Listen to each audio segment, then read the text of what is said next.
Até que ponto a loucura pode nos levar? É o que vamos descobrir nesta história.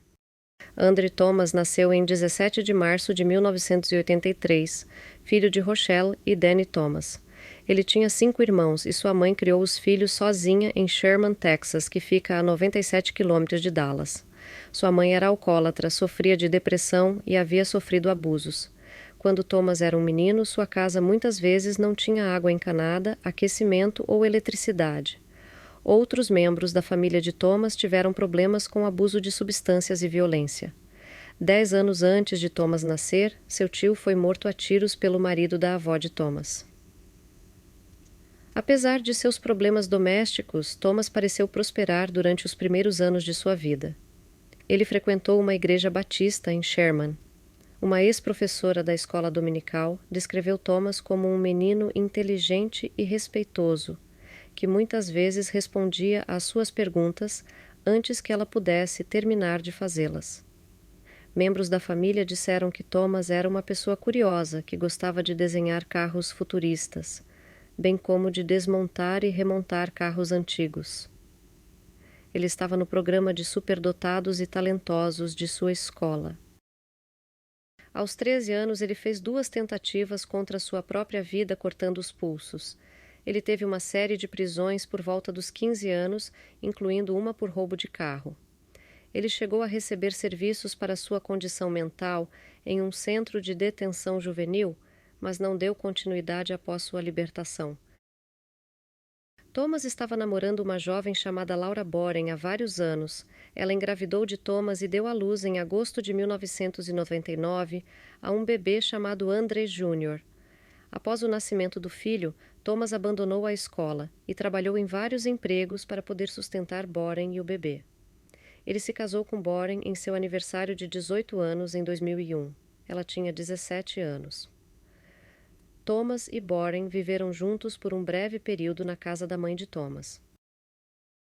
2 semanas depois de se casarem, a mãe de Thomas os forçou a sair de casa. Nesse ponto, Boren e seu filho foram morar com os pais dela, enquanto Thomas foi morar com um de seus irmãos. Boren e Thomas se separaram cerca de 4 meses depois de casados.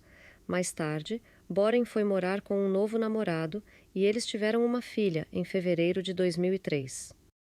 Depois que seu casamento acabou, Thomas teve delírios e pensamentos macabros mais intensos. Ele era obcecado pelos conceitos apocalípticos do livro do Apocalipse e tinha dificuldade em manter um emprego. Thomas foi acusado de esfaquear seu irmão durante uma briga, mas não foi indiciado. Morando sozinho, Thomas teve dificuldade em manter as contas pagas. Então, Boren começou a limitar a quantidade de visitas de seu filho. Thomas começou a acreditar que sua ex-esposa era Jezebel e que seu filho era o anticristo.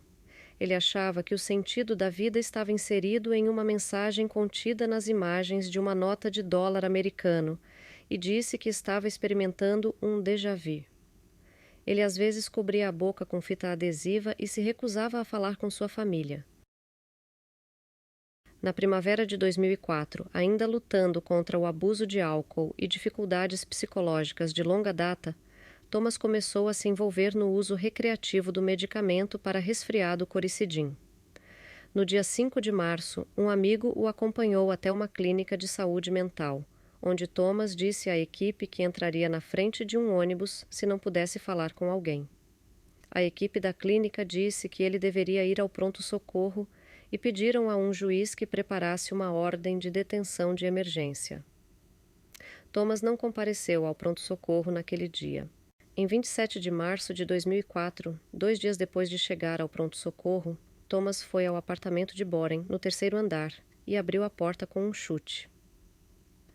Namorado de Boren estava no trabalho, mas Boren estava em casa com seus 2 filhos. Thomas a esfaqueou fatalmente, abriu seu peito e arrancou uma parte de seu pulmão, pensando que na verdade estava removendo seu coração.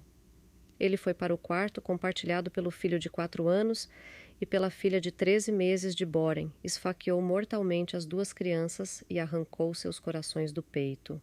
Depois de matar as crianças, Thomas se esfaqueou 3 vezes no peito. Esperando morrer devido aos ferimentos, Thomas foi para a sala e deitou-se ao lado do corpo de Boren. Ao perceber que não estava morrendo, colocou os órgãos das vítimas nos bolsos e caminhou até sua casa.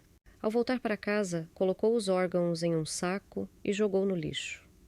Thomas ligou para os pais de sua esposa e deixou uma mensagem de voz dizendo que precisava de ajuda e que algo ruim estava acontecendo com ele.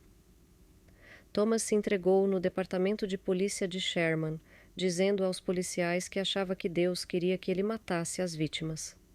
Ele disse que matou cada vítima com uma faca separada porque pensou que havia demônios dentro das vítimas. Se fosse permitido que o sangue das vítimas se misturasse, ele raciocinou. Então, os demônios poderiam sobreviver. Thomas foi levado a um hospital e submetido a uma cirurgia no peito. 5 dias após os assassinatos, enquanto Thomas estava na prisão aguardando julgamento, ele removeu o olho direito com as próprias mãos. De acordo com uma fonte, ele estava lendo a Bíblia quando chegou a Mateus 5:29, que dizia: "Se o seu olho direito o faz tropeçar, arranque-o." Outra fonte disse que depois de arrancar o olho, ele citou Marcos 9:47. "E se o teu olho te faz pecar, arranca-o. É melhor entrar no reino de Deus com um olho do que ter os 2 olhos e ser lançado no inferno."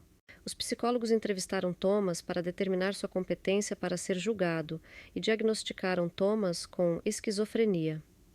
Declarado incompetente para ser julgado, ele foi enviado ao North Texas State Hospital em meados de junho de 2004. Depois que Thomas passou 47 dias no hospital, o psiquiatra Joseph Black escreveu ao tribunal que Thomas tinha psicose induzida por drogas, dizendo que era competente e que ele pode tentar exagerar sua doença mental envolvendo-se em automutilação ou outro comportamento aberrante.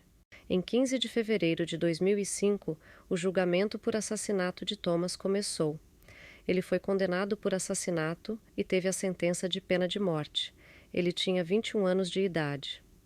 Depois de receber sua sentença de morte, Thomas foi enviado para a prisão do Departamento de Justiça Criminal do Texas, que abriga presos do sexo masculino no corredor da morte.